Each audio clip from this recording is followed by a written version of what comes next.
Hello. Then, now, Bow down to the queens. Episode number 500. forever, Looks like hell froze over. Without any more further ado, together. let's jump straight into the show.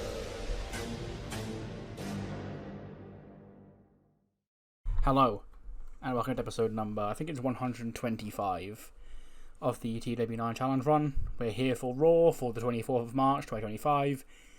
It is here in Glasgow at the Hydro, the second episode of Raw on this European tour. And we have a pretty stacked show tonight. Our main event is WWE Women's Champion Jade Cargill in non-title action against Rhea Ripley in the main event. We also have John Cena hosting an open challenge. We have Lyra against Kelly. We have... There was definitely another match that I announced. We also have segments. CM Punk's in the house, so is Logan Paul, and AJ Styles and Finn Balor are going to go face to face. So yes, without any more further ado, let's jump straight into the show. The show kicks off with the Church of Rollins coming to the ring. Seth Rollins, Damian Priest, Buddy Bloody Murphy. It's like we're 2021 all over again. We're on the road to WrestleMania and the Church. Well, technically, Buddy was gone by that point, but you get my point. Out they come. And Seth takes the microphone into the ring. And he says, "Ladies and gentlemen, Glasgow, welcome to Monday Night Rollins." Now, we are just over 3 weeks away from WrestleMania. And on that night, as the winner of the Royal Rumble, I will get the chance to main event WrestleMania, and I'm going to do it against a man who I've had a lot of history with. CM Punk. Now, Punk, he's the current champion. He thinks he's saving this place because of course he does. Because of course his entire life is built around thinking everything revolves around CM Punk. Well, it doesn't.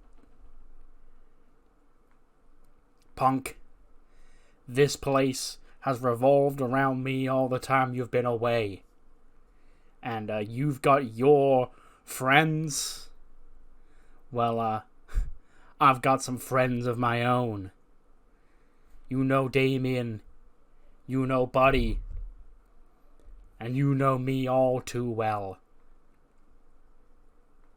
So when I needed help, Cody, he knew just who to call. 'Cause we still run this place. We used to run around here saying that what we did was for the greater good.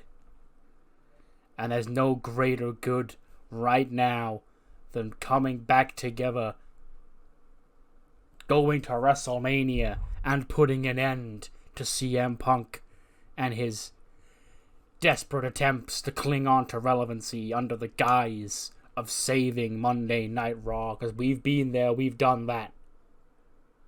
I did a hell of a lot better job of saving Monday Night Raw than you did, Punk. And there's nothing either of us three want any less than to watch it plunge into the abyss because of you. That's when Punk and the entire anecdote come out. He goes, "Wow, Seth, look at all this. I missed this whole period of your life. I was off doing other things while you were trying to find more ways to stay relevant around here. But congratulations, I guess. You found two guys who I've beaten up week after week after week for the past few months to stand by your side. I hope it goes well for you. I really do. Because, buddy, I've had a lot of high hopes for you for a long time. Damien, Saturday night's main event, you gave me a hell of a fight. You're two great competitors. So it's not that pisses me off. It's Seth thinking that he can come out here and say that I'm a dictator, saying that I don't have the best interests of Bronson or Chris or Ace, and that it's all about Me and making myself the champion. But what's this about, Seth, huh? You named this whole damn group after you. To get back together with a group of people that you used to shelter yourself because you couldn't get the job done by yourself because you've never been good enough to do things by yourself.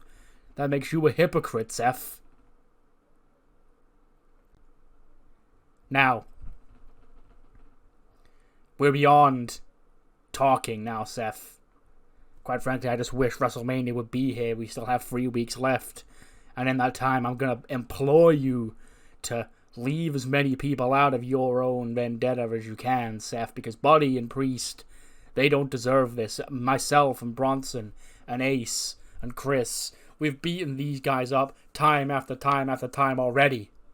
And what, because you think they're now pledging to your allegiance once again, that that's going to be any different this time around? Please, Seth. Look in the goddamn mirror and see what this is. This is what you say we are. You, even now, Seth, God, do you wish you were CM Punk? This whole thing, it reeks of straight edge society. And now you're coming together because of little old me. I'd be quite flattered by your obsession with me, Seth. It wasn't borderline insanity at this point. But it's okay. Form as strong of an army as you want, because these guys and me can't be stopped by anyone. It's like, oh, is that so? Is that why big boy back here got his head stomped into the ring mat last week when you weren't around? Huh? He was left in charge of things around here. He rushed in head first and he got his ass put down because of it. And Bronson starts getting angry, and Punk so it calms him down. And he goes, well, Bronson Steiner last week did tell ABC to stay back, and they didn't listen to him, so it was a little bit of a miscommunication because I wasn't here to guide the ship. But all 4 of us are here now, and there's 4 of us and 3 of you, Seth. So, let's do what we do best, because Bronson Steiner, he's looking for a receipt from last week. And, I think we can all take that right now and make sure this Church of Rollins little reunion you've got going on here is short-lived. Punk and the Antidote storm into the ring. Seth and Buddy and Damien, they're ready for a fight. Out comes Cody Rhodes. He rushes to the ring, and he stands side by side with Seth and the Church. And then there's a big 4v4 brawl, the babyfaces brawl with the Antidote. Punk retreats out of the ring after Seth attempts to stomp on him, and Cody grabs the mic and he goes, well, Punk, here we are again dancing with the devil. Now WrestleMania is 3 weeks away, and you're busy that night. Seth's busy that night, and I'm busy that night. On Sunday night. Well, how about this?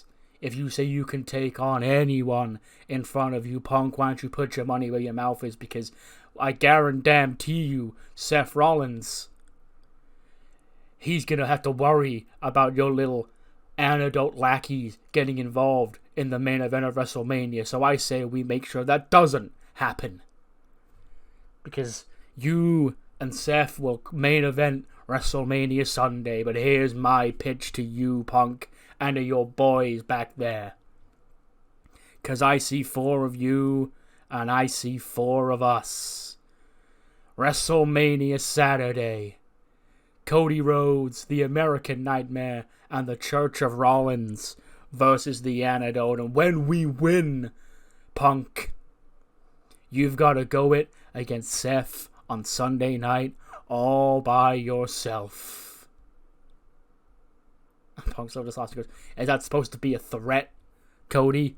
Somebody who myself and Bronson have beaten time and time again, who's constantly failed at every big hurdle he's tried to overcome, just like Seth has, wanting to join forces with 3 more losers to give us yet another victory at WrestleMania. Why would I say no to that, Cody? I'll go and tell Jay White that he's in for a nice easy fight on Sunday night, because guess what, Rhodes? You're on. So yes, night 1, we will get an 8-man tag team match. The Church of Rollins teaming with Cody Rhodes against the Antidote, the entire Antidote. And if Cody and Co win, then the Antidote members are banned from ringside on the main event of night 2. If they lose, then Antidote, I guess, can get involved at their own free will, and there'll be no disqualifications for it or whatever. But yes, I want to do one like this because, Cody is still involved in this, and it wouldn't have felt as satisfying if he wasn't around, for WrestleMania. I didn't want to make a triple threat, though. So, yeah. Cody teaming with the Church of Rollins against the Antidote. WrestleMania Saturday. We then cut to, a pre-tape of something that happened earlier in the day. Christian approaches at Fraxium backstage. He goes, "Well, I hope you're proud of yourself, boys." Well, I say boys.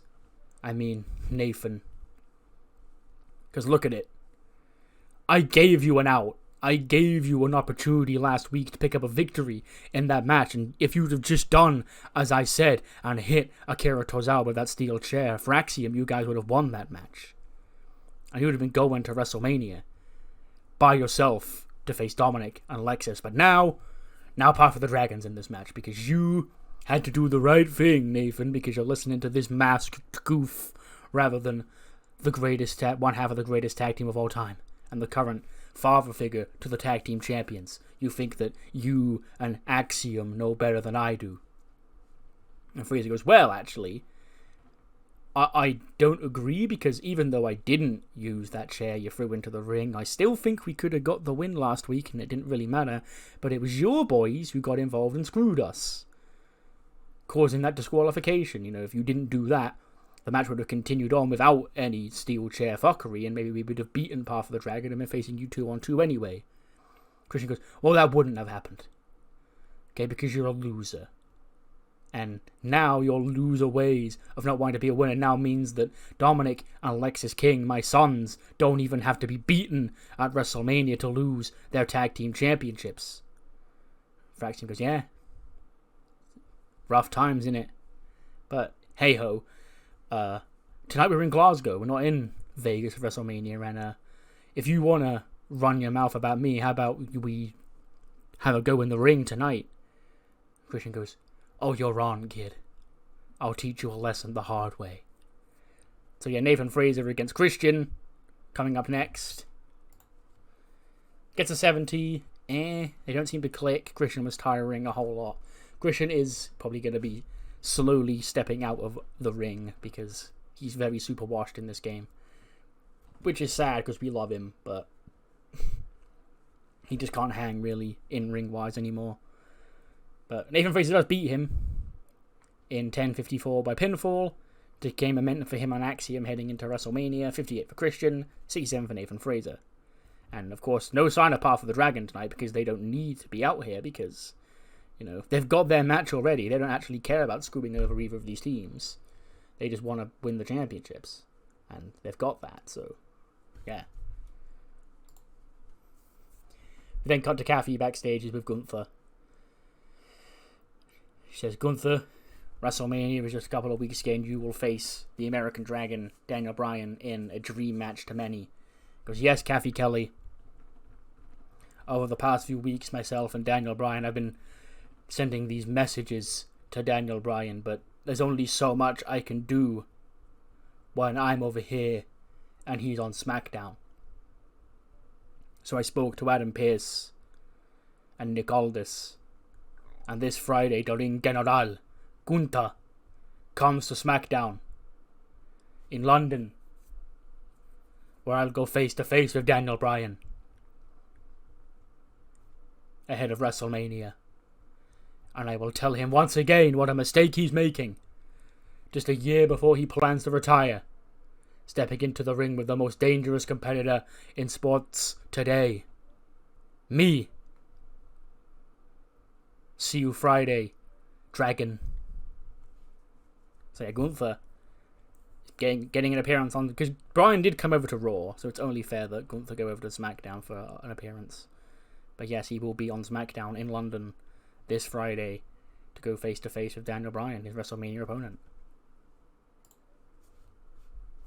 Backstage, we see Cody in the church, dapping it up.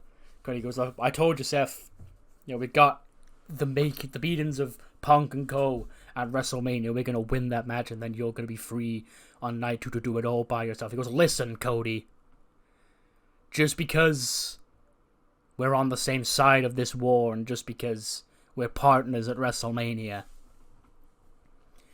don't think I've forgotten everything there is between us. Okay? Now I'm gonna let you be my tag team partner. And I'm gonna trust you that your heart's in the right place because I believe we have a same common goal here. But once that's over, and I'm the WWE champion, I've got a target on my back, and I know you're gonna want to fire an arrow right into the center." And Cody says, "Seth, you're right. There's a lot of history between us, and I can make you this promise. You and I are on the same page until WrestleMania. And the night after WrestleMania, after we win on night 1 and you go on to beat CM Punk on Sunday, that next night on Monday Night Raw, I'll come out to this ring and I'll shake the hand of the new WWE champion. And I'll let him know I'm coming for him." And then Cody walks off. He walks down, the camera stays on Cody as Seth and Priest and Buddy sort of just linger in the background. He turns a corner where he's jumped by the Ass Boys and Jay White. And the Ass Boys attack Cody, and Jay White's there. He goes, well, looks like big man Cody Rhodes. He's a busy boy in Las Vegas. What is it, Cody? What is it? Because you only wrestle in the King Switch on Sunday night, you think you don't need to be 100% for that match? You think you can go around wrestling twice because it's no big deal, it's only Jay White? See, that's the sort of mentality that gets you put in this position, Cody. Because I'm a big threat. And if you are going into our match any less than 100%, then WrestleMania is going to be a cakewalk. But not for you, Cody Rhodes. It's going to be a cakewalk for me. Because even now, I still feel disrespected by you. Because I tried to play it off, Cody. But you just can't seem to learn your lesson. You have to keep sticking your nose in the business. And congratulations, Cody. You finally got what you wanted. To dance with CM Punk at WrestleMania. But it's not quite the WWE Championship match you were hoping for now, is it? And you say you're going to shake the hand of the new WWE Champion after WrestleMania and challenge Seth for the championship. Well, how can you do that when you'll be coming off an embarrassing L to me? See, you're in Vegas, Cody, because my mind is on our match and will only be on our match while your mind wanders trying to pander whether you want to be a politician or a superhero. Because you can't be both, Cody. You can't be both. And then they walk off, and Seth sort of walks down. He sees Cody Rhodes has been attacked. He goes, "Who was it? Was it Punk and the antidote?" He goes, "No, it was Jay White and Billy Gunn. It's kids." Seth goes, "You know what, Cody? We may not be friends, but if we're going to be partners at WrestleMania, we're going to have to iron out any potential differences we have. So we're going to need to get into some tag team action next week. I'll go speak to Bobby Roode. I'll get us a match against those Ass Boys." We then cut to Billy and Kelly in Gorilla ahead of Kelly's match with Lyra. And she's like trying to call Becky, and it goes to voicemail. She goes, "Oh, she's busy again." And they leave a voicemail. She goes, "Hey, it's Kelly. Just about to go out there and wrestle Lyra. We were just wondering if you were around. You had a week off last week. You didn't fly to Brussels, but with Lyra out there, and she's allied with Cora and Roxy, we could really use your help. I know you're busy, but please, Becky, come on. Don't ghost us. And then she leaves the voicemail and Billy goes, she coming? Kelly's like, we'll have to wait and see, I guess. And then we do get the next match, which is Lyra versus Billy. No, Lyra versus Killer Kelly, even. It's a 76. That's actually pretty good. And I'm glad it's pretty good, you know. There's a lot of lore here. And Lyra does pick up the victory. She pins Kelly with a Nightwing in 10 minutes and 39. 71 for Lyra, 74 for Kelly. It says Becky was at ringside. Ignore that. She wasn't. It's because she still says Kelly's manager. But yes, after the match, you know, Lyra looks down at Kelly.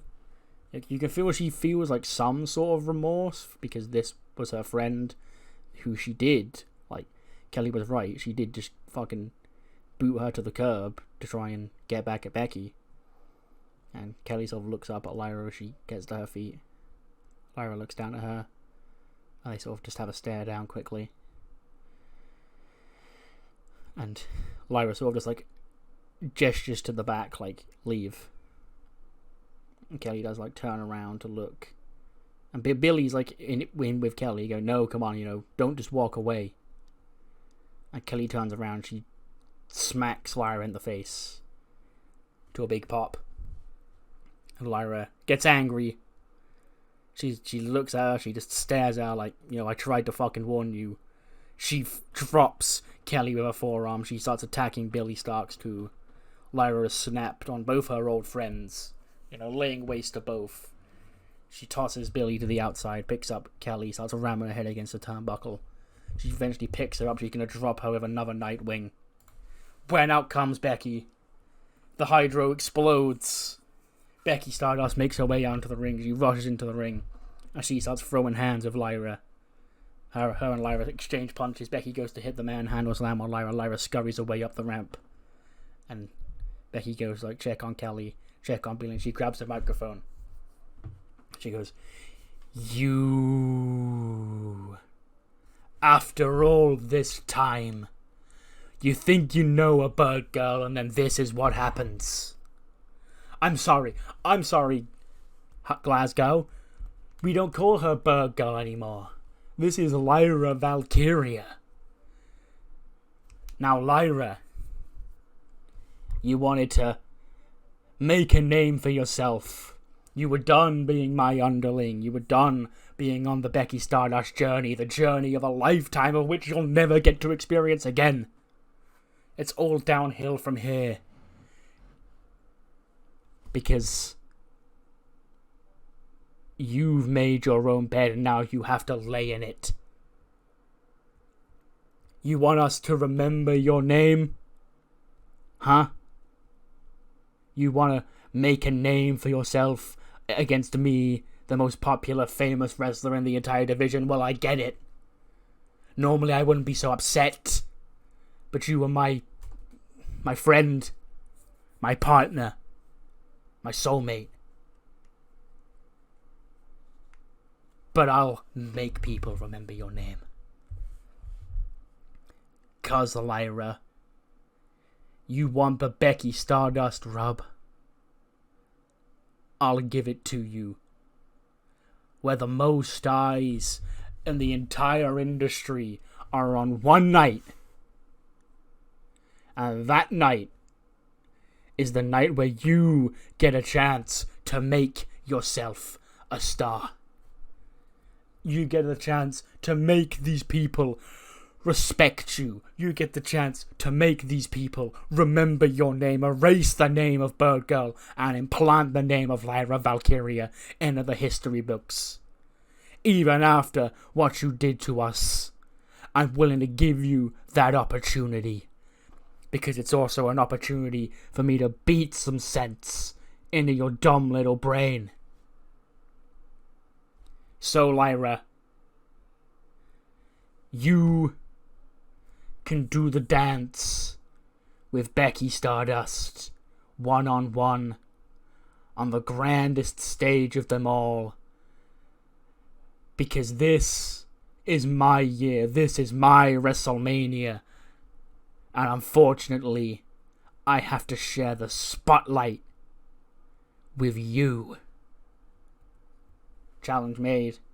Becky, Lyra, challenge made for WrestleMania. Will it be accepted? We can only assume so. Because when has it ever not been? Like, to break kayfabe and, be meta, when has it ever been rejected? Stephanie Vaquer. We cut to her. She sat down with Joe Tessitore in a sit-down interview, and he says, "Gentlemen, my guest at this time, the current and first ever Women's Intercontinental Champion, La Primera, Stephanie Vaquer." She's like, "Thank you, Joe." He goes, "Now, last week, Stephanie, you made a bold challenge. You came to the ring with a ladder and you challenged 7 other women for the Razor Ramon Memorial Ladder match at WrestleMania 41. Now, this is the first, a lot of firsts in this match. This is your first WrestleMania. This is the first time the Women's Intercontinental Championship will be defended at WrestleMania. This is the first time women will have a ladder match at WrestleMania. And it's also the first time that Tiffany Stratton and Mackie and Jada Parker will be competing at WrestleMania, not just yourself. So a lot of history in this match. Stephanie, how are your thoughts, and why did you accept and make that challenge?" Stephanie goes, "I want to be the first Intercontinental Champion, and I did that. Now I want to be the greatest Women's Intercontinental Champion. And to be a great champion, I must take on all challenges. Tiffany, Alexa, Tatum, Tegan, Piper, Mackie, Jada. All great names. But do any of them have what it takes to carry this? There's a very good chance, Joe, that the numbers aren't in my favor at WrestleMania. But it's that opportunity to have this championship hanging high with 8 competitors vying to be the champion that makes this championship so special that made me want to represent this championship on the grandest stage of them all. So to answer your question, I made the challenge because I think everybody deserves a shot. And at WrestleMania, there can only be one winner. And despite how many challenges there are going to be, that one winner is going to be me. Still Women's Intercontinental Champion, Stephanie Vaquer.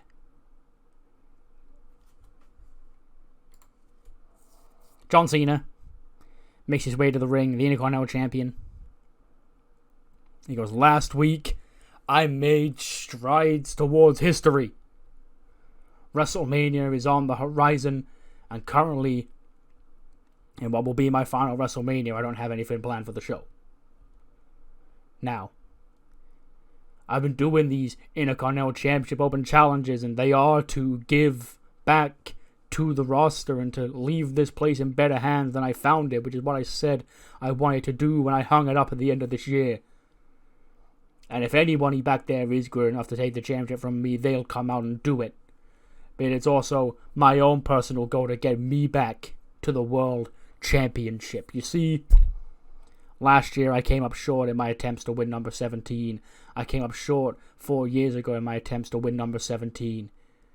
My chances to get that 17th World Championship are dwindling, which is why I'm defending my Intercontinental Championship week in and week out, so I can defend this championship 10 times. I can cash it in to become the World Champion. And I can finally make history. Now who's going to step up next to challenge me for this championship here in Glasgow, Scotland? There's a lot of talented names back there that can step up. But will they all get put in their place? Well, it depends who it is. Come on, guy out there. Let's come and make memories here in Glasgow. Say his name and he appears. I believe in Joe Hendry. Joe Hendry is here from ECW. You know, Joe's not been doing much recently. You know, he's all alone now.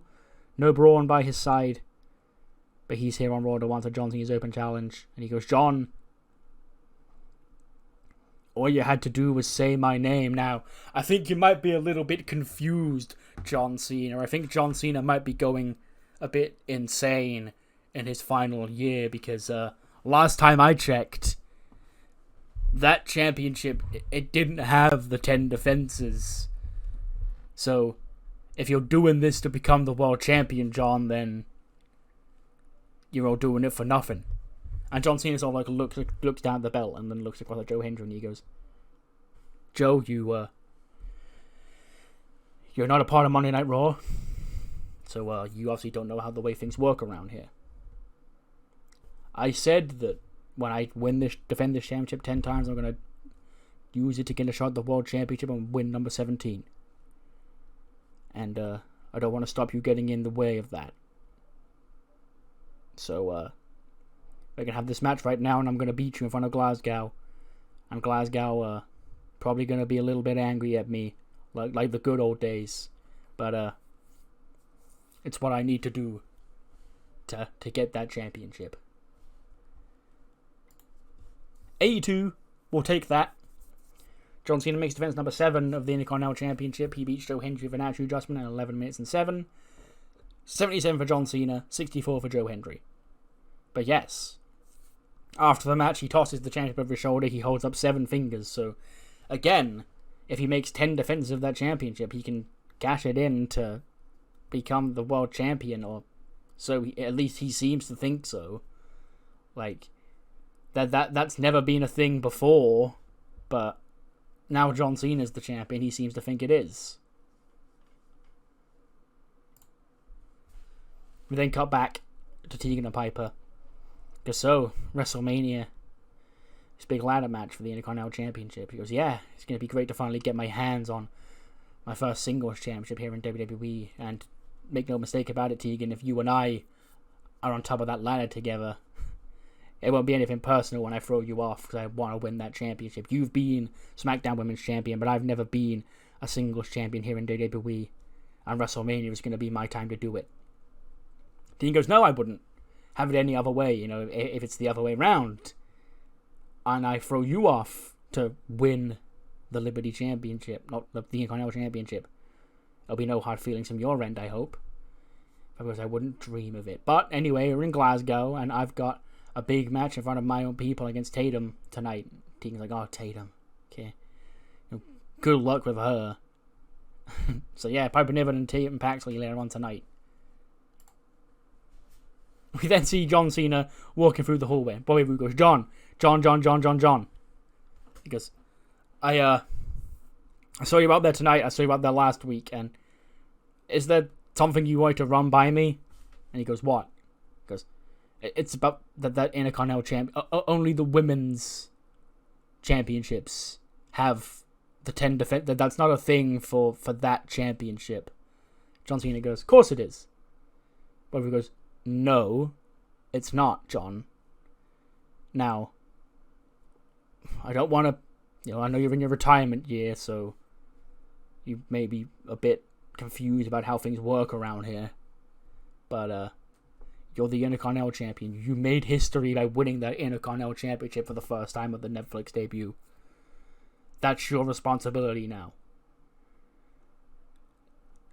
And if you're using being the Intercontinental Championship champion as an avenue to try and get yourself a shot at a World Championship because you lost to Swerve last year and what you thought was your last shot at number 17, then I'm sorry to break it to you. You might as well just hand the championship over to me now because that's not how it works. John Cena goes, really? Bobby was like, yeah. Just, well, is there not a chance we can change that? Because, I'm John Cena. It's my retirement tour. But he goes, John, I'm sorry, I understand that you're desperate to get number 17, but, you have to find a different way. And he walks off, and John Cena, looks down at the IC title in his hands. He believed that he could get a World Championship opportunity by getting 10 defenses, but he's now been informed that that's not the case. So, is John Cena going a little bit delusional? He's not going heel, I can tell you that for nothing. But we're starting what I'm going to call Chapter 2 of the year I've planned out for John Cena. And it's, again, he's not heel because I don't plan on turning him heel. But we're going to do some stuff with him that's out of the norm. And he's looking... One word I will use to describe John Cena tonight and the last week with this whole thing here is desperate. 79. Not Angelo Dawkins. Montez Ford defeats Tony D'Angelo with a frog splash in 11 minutes and 2. 83 reign for Montez Ford, 62 reign for Tony D'Angelo. And yes, after Tony D'Angelo and co. attacked Bianca Belair 2 weeks ago, Montez Ford has got his revenge here tonight on Tony D'Angelo. After the match, Oro Mensah and Chikara Jackson do get into the ring and they start laying into Tony D'Angelo's family. You know, Montez Ford and Oro Mensah take care of Big Cass. They take care of Stacks. Chikara, with a weapon, can take out both Adriana and Elektra. And then Montez Ford starts whipping the fuck out of Tony D'Angelo on the mat with a steel step. He goes, huh? How much did he pay you, huh? What's the motive behind this? Okay, huh? Speak, damn it. Speak. He goes, it was a lot, I couldn't turn down. It's been a long time since we got involved in some business, Tez. You gotta understand, the family needs to get their name back out there. Angelo, he trusted us to put a hit on your wife. I apologize for that, but it's business, it's family business. Montez Ford goes, well, you can tell Dawkins that I don't want you anymore. I want him. If he's gonna keep acting around like a bitch in the shadows, he can face me face to face. And he can do it at WrestleMania. So you go back there and you tell Dawkins this whole little deal is off.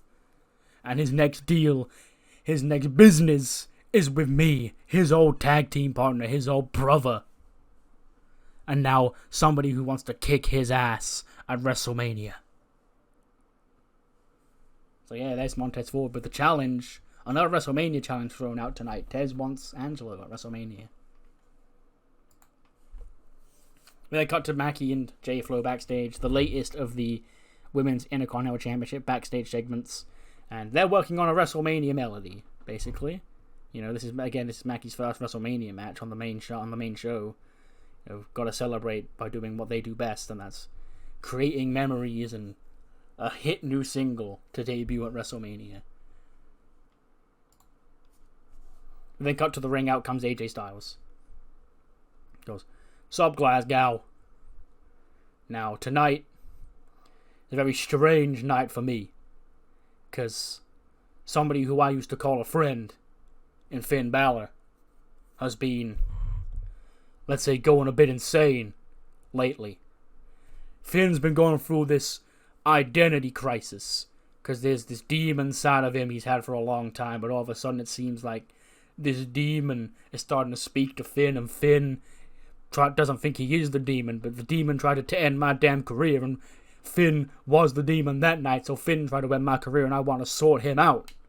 So Finn Balor, Finn the man, get your ass out here right now." Out comes Finn Balor. Goes, "AJ, I don't know why you keep doing this. I've apologized to you. I'm trying to make good for you. Listen, I wasn't here the night after Survivor Series when you got attacked and your career almost ended. If I was, I'd have come out to help you, because even with all our differences, AJ, I still have a little bit of respect for you and all our history." He goes, "Shut up! You can't come out here spouting all that cap. Because you did it, Finn. Just admit it. You can only play this insane, going crazy card, split personality BS for so long. For a decade, you've been trotting that demon pain out here to intimidate your opponents during big opportunities. But now, because you were a loser by yourself last year, Finn, you started bringing the demon out for everything. I guess because it made you feel strong. And now you're out here pretending it ain't you? Finn. Do I look like I was born yesterday, Finn Balor? If you really respected me like you claim you still do, you'd admit that the Demon and Finn Balor, they're the same goddamn guy. Oh, sorry, gosh darn guy. It's AJ Styles, I forget. He would never take the Lord's name in vain. I think it was AJ.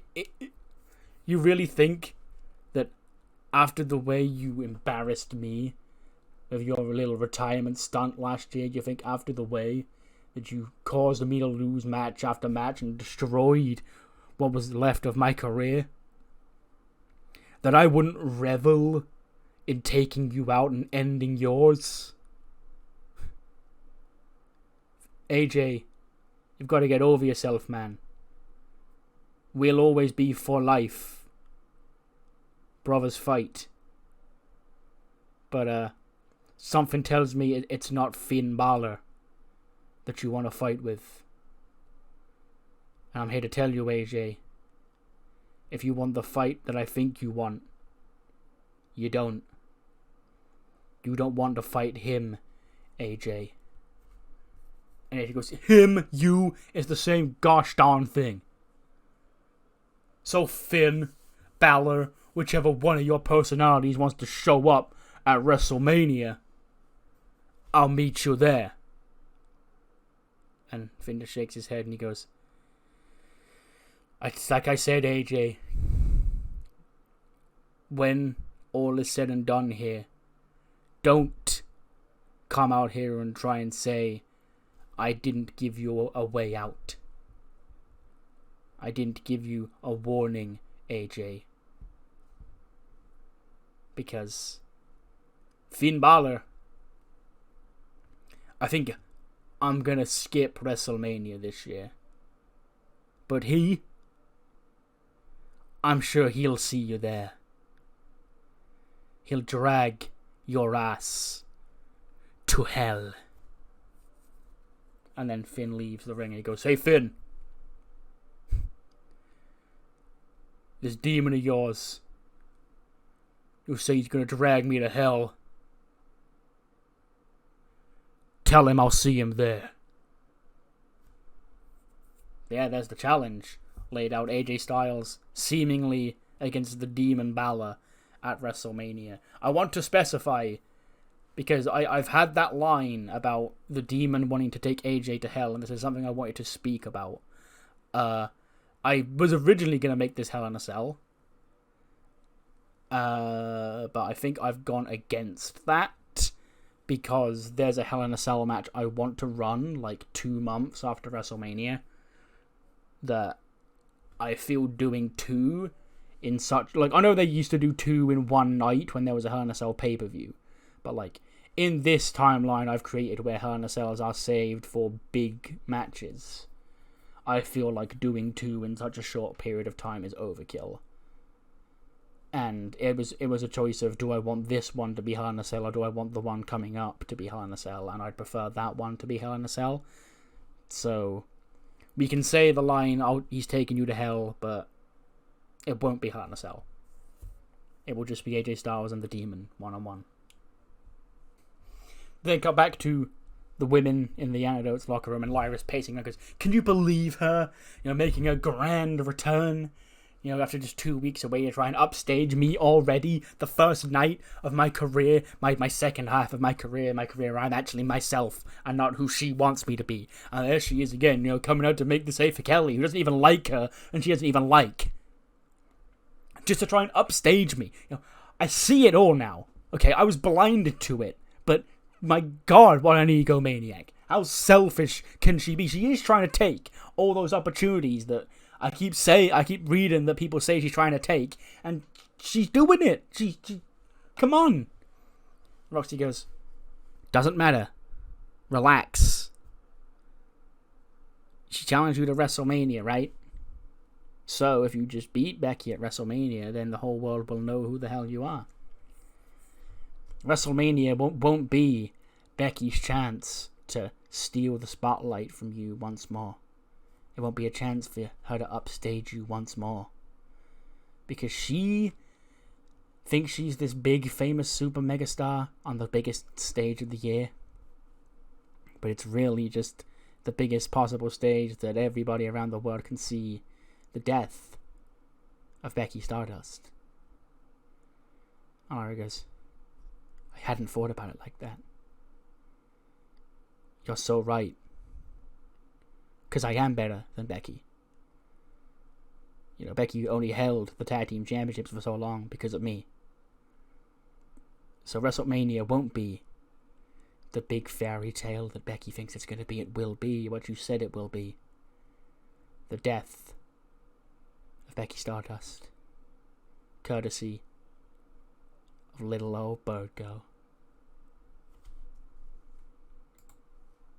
A1, we take that. Tatum Paxley versus Piper Niven here in Glasgow. Obviously Piper, the fan favourite here. And she does pick up the win with the Michinoku driver in 11-18. 74 for Piper, 71 for Tatum. So I think Piper and Tatum, I know Tegan and Piper. I think Tatum has beaten Tegan twice, and Tegan has beaten her once. But I think the only match Tegan and Tatum have such similar names. Tatum beat Tegan twice, and Tegan beat Tatum once. But Piper and Tatum have only had one match, and Tatum beat her, and that was in the climax. So they are now even, is what I'm trying to say. It's just a fun little fact. You know, it just, I don't plan a rubber match between them anytime soon, but like, yeah, there you go. There you have it, one win apiece. And then get a video package for LA Extreme. You know, Jorge Santana came out last week. He was the surprise opponent of LA Knight. And, you know, they're just talking about their time on Velocity, how they became, you know, one of the longest reigning Cruiserweight Trios champions of all time, and they dominated Velocity, and now it's time they make their return back to Monday Night Raw and do what they do best, and that's continue to dominate here, and they've got their eyes still on gold, whether it be the Tag Team Championships, the Intercontinental Championship, you name it. LA Extreme have their sights on it. So yeah, well, because there's no Trios Championships, it will probably be more Santana as the singles mid-card guy and Rush and Santos as the tag team, because, you know, I like Santana, you know. He's doing, I don't watch TNA, but from what I see of him in TNA, he's doing pretty good over there. So I've always just liked him. He's just somebody whose vibes I've always just rocked with. So do want to, but he's giving ECW, so he might end up over there in the draft or after Mania. Who knows? But, you know, yeah, get them back on Raw. We continue our week of catching up with the women's Intercontinental Championship participants with Tiffany, Mariah, and Anne-Marie finding Alexa Bliss's locker room, and they barge into Alexa's locker room. Alexa just sat there. It was just staring back blankly at them. Goes, "Can I help you?" She goes, "Yeah. You know, we were just coming in here to let you know that at WrestleMania it's going to be great when Tiffany becomes the Intercontinental Champion." And Alexa's like, "Okay. Anything else?" "Yeah. And we think this whole new weird shtick of yours, where you're like a frozen princess, you've been watching way too much Disney movies and you need to cut it out because it's not intimidating at all." And then Alexa stands up and just gets in the face of Mariah May. She goes, "Oh, really? I'm not trying to be intimidating. I'm trying to win. Remind myself who I am. And reclaim all that time that was left because people forgot about me. And I can't think of a better place to start than to become the first ever woman to be Women's World Champion and Women's Intercontinental Champion." And then she sort of just leaves her own locker room, and Tiffany and Co are just stuck in Les Walker, just looking around going, "This place is weird." Anyway, speaking of the Women's Intercontinental Championship, we should probably get going because I need to look my Tiffy best for WrestleMania when I become the Tiffy champ. Logan Paul. He's here. Out he comes in Glasgow. He goes, "Glasgow, Scotland. You're welcome. I am in your city. The Maverick. Logan Paul. Now, all along since I've been here in WWE, every single person's come out here and said that Logan Paul doesn't belong, Logan Paul this. I think they're just getting jealous. I think all this is these people that have dedicated their lives to WWE and sports entertainment getting angry that I'm better than they are. Whilst being a YouTube megastar, being a boxer, being a reality TV show star, being an entrepreneur, founding the fastest growing energy drink in the world. And I can do all that and I can still hit mean-ass moves and beat up your favorites in this ring. And the latest one is this guy, LA Knight. Now, LA Knight, I know he's only been around here for a couple of years, but this dude's old as shit. This dude's closer to retirement than he is his debut. And he only debuted like a couple of years ago. Because he's been trying his hardest to get noticed all his life. You know, nobody wanted to give Sean Ricker a job because he sucks. He had to create a stupid catchphrase to get over. Because he's been doing all this shit, like appearing in the background of Triple H's workout videos. Hey, he was fatty cock blocked, right? That's what he was doing while I was still pissing in my diapers, and now I'm already better than he is. So this guy, he's clearly jealous of me. And when I finally step into the ring with him and I hit one of these damn smooth pulverizers on his ass, I'm gonna beat him so bad, he'll have to retire and go back to starring in Aldi commercials. Yeah. And out comes LA Knight. He goes, wow, Logan. You sure did your research on me. I'm sure you think that everything you've just said is embarrassing. But, I find it very funny, Logan Paul, that you're right. Before I could get my foot in here, because you see, I didn't have the front doors and even the back doors to this entire industry opened up wide to say, come on, LA Knight, come walk into championship opportunities, come walk into a WWE contract, multi-year, multi-million-dollar contract, because you're a hit with the kids on TikTok. I had to grind for this like every single other person in the history of this industry who made it to the top. I didn't take no handouts. I paid my dues. I grinded my ass out on the independents, through TNA, through everywhere you can think of, and yes, getting my acting chops out there and starring in a couple of gigs to, you know, get a buck in my pocket so I can make a living back in the day, which I think you've never had to worry about in your goddamn life, Logan Paul. But I think it's funny you want to talk about my past history and videos I did back in the day, because I sure as hell could do the same thing to you. Yeah.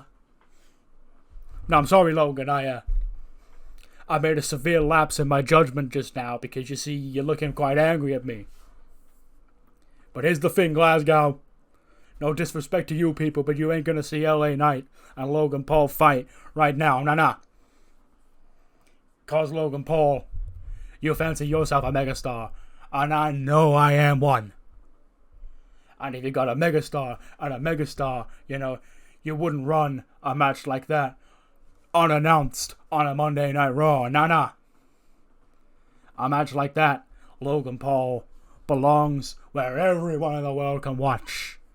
A match like that, Logan Paul belongs in the entertainment capital of the world. A match like that, LA Knight shutting Logan Paul's ass up once and for all belongs at WrestleMania. Yeah. And Logan Paul looks up at the sign. He goes, Of course that's what this is all about. Of course LA Knight, fatty cockblock over here, is coming out here and he wants the rub with Logan Paul at WrestleMania because that'll get him the spotlight being in the ring with me. Well, guess what, LA Knight? You know, you've done pissed me off. So, I'll humor you. I'll give you your match. You're on at WrestleMania, you're going to be the latest person who's dedicated their entire life to this craft, getting put down by the YouTuber who walked into the back door. But hey, it's going to be the biggest WrestleMania match of your life, right? And LA Knight just looks at him and goes, kid, you must be confused, because I beat Dwayne The Rock Johnson at WrestleMania last year. This ain't the biggest WrestleMania match of my life. Hell, if anything, there's a step backwards for me. But it's gonna be even just as more satisfying planning your dumb ass into the mat with a PFT. Pinning your ass as you look up at the lights. 1, 2, 3, as they say your winner. And everybody's saying, LA Knight. Yeah. We've got a lot of WrestleMania matches announced. You know, we're just getting the matches that were obviously happening but hadn't been announced yet out of the way on this show. So I think this is actually the 4th. LA Knight and Logan Paul at WrestleMania. I think there's only 2 matches left to announce on the Raw side. And one of them is the Tag Championship match that is happening. That's going to be determined on Heat. And then there's, you know, whatever John Cena ends up doing. So yeah. But yes, LA Knight, Logan Paul, WrestleMania. But then see AJ Styles leaving the arena. He's got his suitcase. You know, he just goes to his car outside and Kathy Kelly goes, AJ, can I get a word on you and Finn Balor at WrestleMania? He goes, yes, Kathy, I said what I said. I don't care what version Finn decides he's going to be in.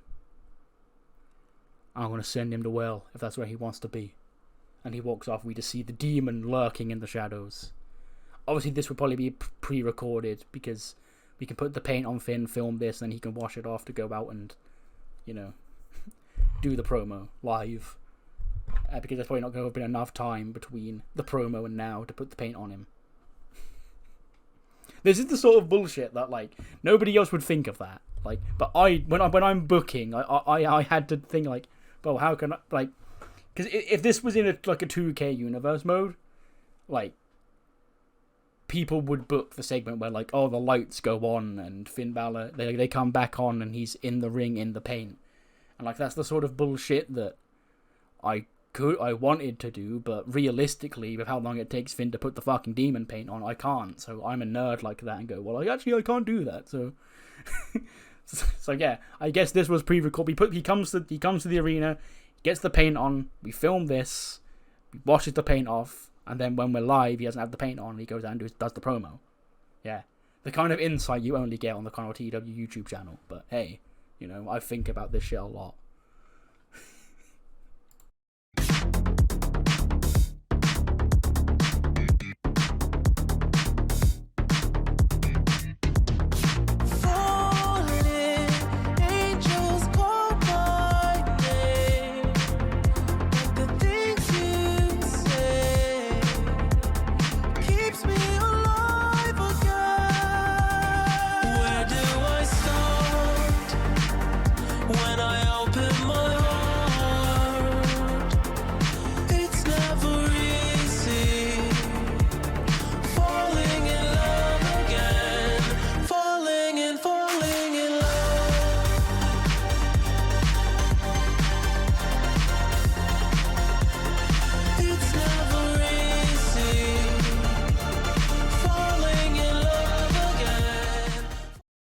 Next week, we are on the final stop of the European Tour of Monday Night Raw as they come to the O2 in London, and we've got a couple of matches set for that show. John Cena will defend the Intercontinental Championship. His next defense of the championship will take place next week in London after, you know, he had some confusion in regards to the belt, but yeah, he's going to defend it next week regardless. Plus, a triple threat match as we head towards the Tag Team Championship match at WrestleMania, so you knew with the way I booked this match was coming.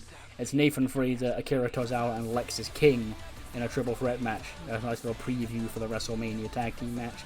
And just announced earlier tonight after the attack from the Guns and Jay White on Cody Rhodes backstage, we're going to get Seth Rollins teaming with Cody Rhodes against Austin and Colton Gunn next week on Raw in London in the O2 ahead of WrestleMania, where on WrestleMania Saturday, it has now been announced Seth Rollins, Cody Rhodes, and CM Punk will be on that night, as well as night 2 And their match on night 1 will see the Antidote team up against Cody Rhodes and the Church of Rollins. If the Church of Rollins can pick up the victory, then all members of the Antidote are banned from ringside for the main event of night 2. If they lose, then they're not, basically, and it effectively becomes no DQ, because, like, if it's they're allowed to run out when the referee gets knocked down, then they're basically banned anyway, so it basically becomes no DQ if the Church of Rollins lose. Plus, it is now official, the Becky Stardust rub will reach WrestleMania as she steps into the ring with her old pal Bird Girl, now Lyra Valkyria, looking to make people remember her own name as she looks to carve her own legacy here on Monday Night Raw. Will that legacy come at the expense of Becky Stardust, or will she be the latest to fall in line as the Becky Stardust World Tour continued in Las Vegas? Plus, the two former tag team partners, long-standing beef between them since like October, and it has now been accepted. Montez Ford, Angelo Dawkins, one-on-one at WrestleMania, and LA Knight has accepted the challenge from, well, he made the challenge, but Logan Paul has accepted the challenge from LA Knight for WrestleMania. The self-proclaimed YouTube megastar against the megastar at WrestleMania, the grandest stage of them all, and it is now official, AJ Styles will face off with the Demon Balor at WrestleMania. 77 rated main event. Why is this so bad? Not enough selling shown, lack of psychology. Which, it's Jade versus Rhea, to be fair, yeah, I can see that. But I'm just, in-game, I assumed it would be better than that. But, yeah. So, there's a little bit of fuckery with this finish. Because, Jade, she has Rhea Ripley up for the Jade, and she's going to put Rhea down. And that's when Bianca Belair's music hits. She makes her way back out, she storms her way down to the ring, and she starts throwing hands with... The referee's obviously down, because it's not a DQ. She starts throwing hands with Jade. She immediately pounces on Jade, and starts throwing hands with her, because, she was the one... Well, she wasn't even accustomed of fucking in the attack of her, but Jade and Bivens came out last week and sort of mocked it, and she was in the tag team match with Angelo Dawkins. So Bianca's got major beef with her. She starts throwing hands with Jade Cargill. She drops Jade with the KOD, dusts her hands off. She turns around and Rhea Ripley gets in her face. Goes, "What the hell are you doing out here, Bianca, huh? I'm laying out her ass, okay? If you don't watch your mouth, your ass is going to be next."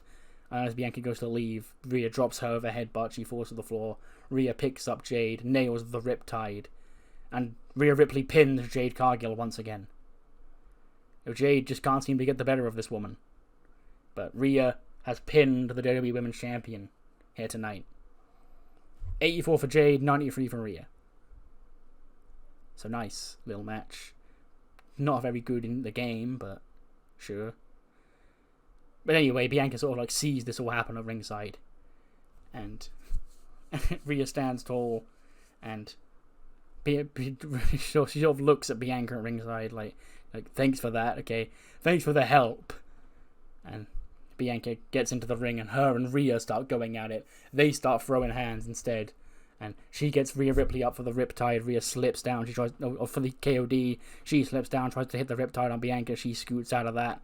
She whips Rhea with her braid. There's just a big fight going on in the ring. We see Bivens slide into the ring. Because, the Women's Championship is in the ring. The referee brought the championship into the ring, and one of them Rhea snatched it off him. So the Women's Championship is on the floor in the middle of the ring between Rhea and Bianca. And Bivens, he sort of slides into the ring, tries to reach and grab the championship. And both Rhea and Bianca just look down at him as he awkwardly looks up at both of them. He picks up the belt, sort of clutches onto it. And they turn, they're about to both beat him up. When Jade Cargill is recovered, she big boots Rhea into Bianca. And then she drops Bianca Belair with the Jaded. And it's Jade who stands tall to end the show, despite coming up short tonight. 84. Sure, nice little show. Yeah, Matt's more what you thought of the show. Do let me know in the comments below. I'll see you next time. Not next time, sorry, we're not done yet because we've got Heat. It's a very big episode of Heat because we're going to find out who's going to challenge for the Women's World Tag Team Championships at WrestleMania with a show-long gauntlet match to determine the challengers for New Millennium. So here we are, 7 teams, 1 goal, and that's WrestleMania. We kick off the gauntlet here in Glasgow with the Unholy Union, who get a big crowd reaction, obviously, in Glasgow. And their first opponents are the Blonde Barbies, Mariah May and Anne-Marie Porter, who we saw on Raw, trying to intimidate Alexa Bliss. And let's see if they can go to WrestleMania. Spoiler, they can't. Because Alba Fyre and Iona Webb do pick up the win, Alba pinning Anne-Marie with a gory bomb in 8 minutes and 30. 70 for Iona Webb, 92 for Alba Fyre, 74 for Anne-Marie, and a 60 for Mariah May. Nice. So yes, they advance, and the next team out, I believe, is Chase Hughes, Thea Hale, and Hams Katana. Yes, it is. And the Unholy Union win again. Alba pinning Hams with a gory bomb in 6:48. 68 for Iona Webb, 89 for Alba Fyre, 75 for Hams, and 57 for Thea. So yeah, 2 wins here in their home country for the Unholy Union, They are technically heels, but the crowds are loving them here in Glasgow. And then next up, I think it's the Fierce and the Fabulous. It is. And at 77, the run of the Unholy Union comes to an end, as Shayna Baszler submits Iona Webb with the Kirifuda clutch in 9:52, and they're out to a series of boos, and the Fierce and the Fabulous advance. 80 for Shayna, 67 for Carmella, 86 for Alba, and a 64 for Iona Webb. And next up, I believe it's the Page sisters, Kenzie and Kylie, who won last week's main event, but they're not as lucky here tonight, because Carmella pins Kylie with a super kick, Kirifuda clutch combo, so I guess technically Shayna submits Kylie Page in 7:55. 67 for Carmella, 79 for Shayna Baszler, 57 for Kylie Page, and a 63 for Kenzie.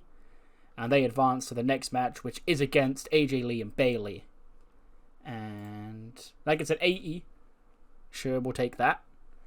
And then what is the longest section of the gauntlet? Because this is, the 2 main eventers against who are probably the strongest tag team in the whole gauntlet.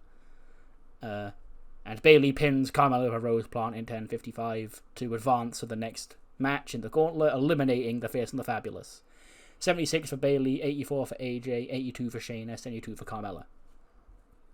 Next up is the penultimate team, which is... who is it? I can't remember who the other team is, the next team is. But I know the last team is Fatal Influence. Oh, so no, it's just them. Okay, fair.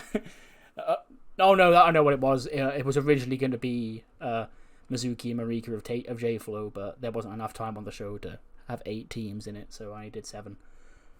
And huzzah, Bayley and AJ Lee are going to WrestleMania. AJ submits Fallon Henley in 9 minutes and 3 to win the gauntlet for her and Bayley. 79 for Bayley, 85 for AJ, 67 for Zelina, and a 66 for Fallon Henley. So it is now officially confirmed after weeks of speculation. AJ and Bayley will challenge New Millennium for the Women's Tag Team Championships at WrestleMania. 78 Raid Show. Iona Webb was used too much, but it's her hometown. Give her a break. I wanted to make sure they got a run because it was in Scotland.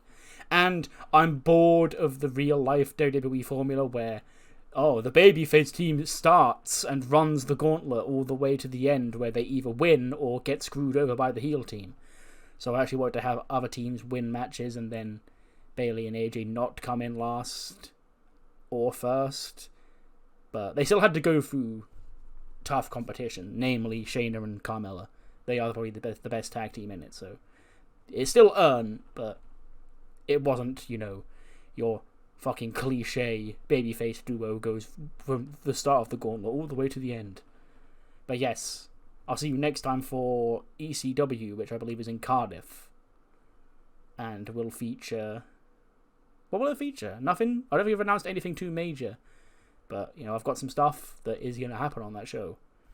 Including, the latest on this challenge for a WrestleMania match between the Roman Reigns bloodline and the Rock's bloodline. See you then.